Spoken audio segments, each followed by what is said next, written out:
দর্শক, এ বিষয়ে বিস্তারিত আরো জানাতে আমাদের সঙ্গে যুক্ত হচ্ছেন আমাদের সহকর্মীরা। শুরুতে যাব রাজশাহীতে, সেখানে রয়েছেন মতিউর মুর্তজা।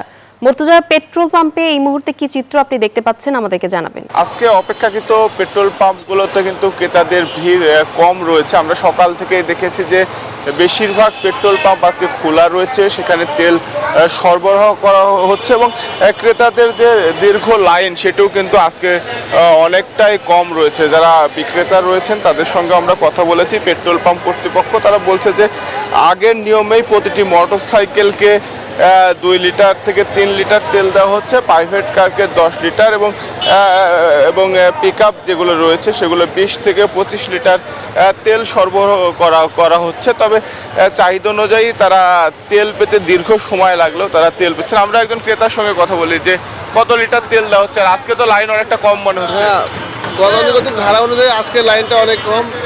এখানে হচ্ছে 200 টাকার করে তেল আমরা পাচ্ছি, এটা তো আমরা স্বস্তি অনুভব করতেছি। আমরা তো তেল পাতামই না, দুদিন থেকে খুবই কষ্টের মধ্যে আছি যে কোম্পানির চাকরি করে এখানে সেখানে যাব, আমরা তেল পাচ্ছি না, কাজের খুব ব্যাঘাত করতেছিল। তথাপি আজকে ছোট একটা লাইন, খুব ভালো লাগতেছে তেল পাওয়ার জন্য।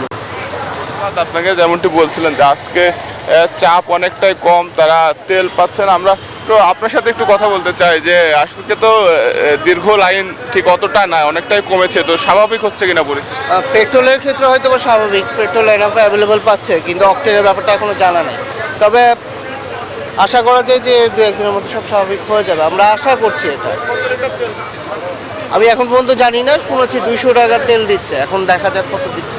ধন্যবাদ আপনাকে। যেমনটি বলছিলেন ক্রেতারা যে স্বাভাবিক দীর্ঘ লাইন কমেছে, তেল 200 টাকা করে দেওয়া হচ্ছে। এই ছিল রাজশাহী থেকে সর্বশেষ। খুলনা থেকে আরও খবর জানাতে যুক্ত হচ্ছেন সহকর্মী মাকসুদ, আমরা যাচ্ছি তার কাছে।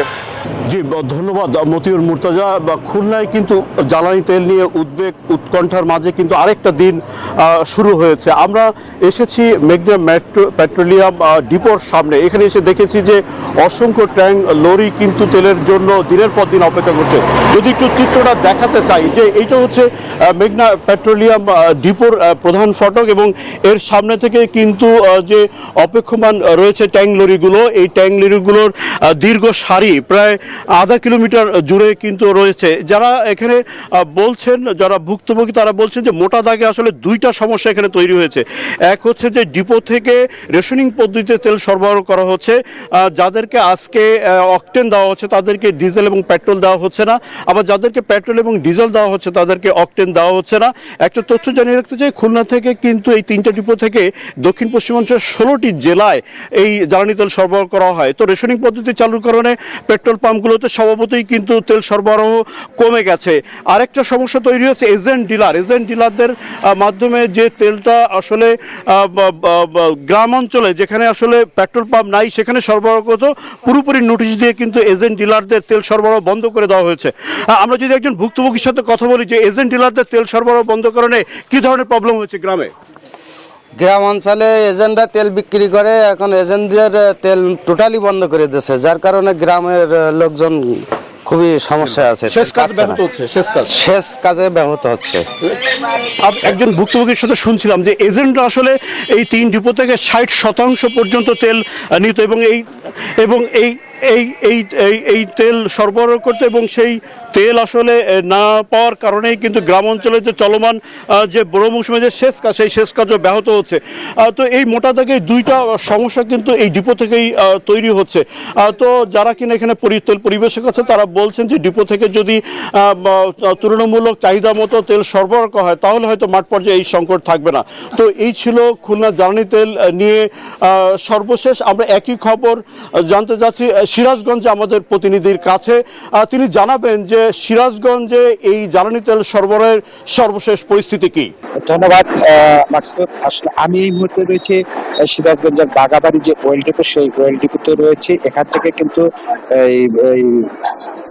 রাজশাহী, রংপুর এবং ময়মনসিংহ 3টি বিভাগের কিন্তু 20টি জেলায় কিন্তু তেল সরবরাহ করা হয়।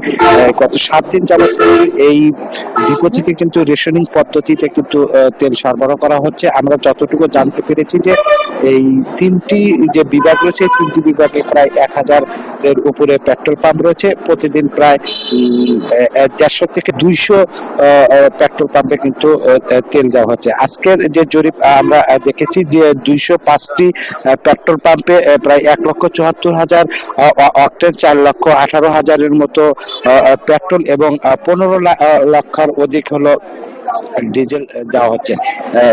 এই ডিজেল কিন্তু রেশনিং পদ্ধতি নেওয়ার কারণে কিন্তু একটি পাম্প কিন্তু 2 থেকে 3 দিন পর পর কিন্তু তেল পাচ্ছে, যে কারণে কিন্তু অনেক পাম্প কিন্তু এখন আমরা বন্ধ দেখতে পেরেছি, যাতে কিন্তু জ্বালানি সংকট দেখা দিয়েছে। আবার অন্যদিকে যে এজেন্ট ডিলার রয়েছে তাদেরকে কিন্তু কোনো রকমের তেল দেওয়া হচ্ছে না, যে কারণে কিন্তু এজেন্ট ডিলারদের মধ্যে কিন্তু চরম ক্ষোভ রয়েছে এবং এজেন্ট ডিলারদের তেল না দেওয়ার কারণে যে চরাঞ্চল এবং প্রত্যন্ত অঞ্চল রয়েছে সেখানে কিন্তু তেলের সংকট দেখা দেয়, কৃষি উৎপাদন নিয়ে শঙ্কা দেখা দিয়েছে।